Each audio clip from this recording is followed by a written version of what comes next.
মাছ ধরা পানিতে আমরা খুব কষ্ট করতেছি।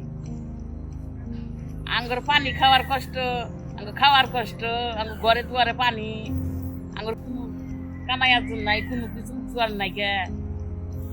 এখন আমরা তার বাঁচার কোনো পথ নাই আঙ্গুরে। এই 3 মাস ধরে আমরা পয়সা গুলো থাকতেছি। আমরা কি কোনো ভাই করবো এখন? আমরা 2-3 রুমের মানুষ, 5-6 ফ্যামিলি একখানে থাকি। ধরেন যে পোকা মাকড় আহে, আমরা তখন থাকার কোনো ই নাই কাকা, পাক শাক করে খাওয়ার কষ্ট। আমার ঘরে তো কোনো কিছু নাই, আমরা বেশি মানুষ হয়ে আমরা কোনো নাই গে, কামাইয়ার নাই গে।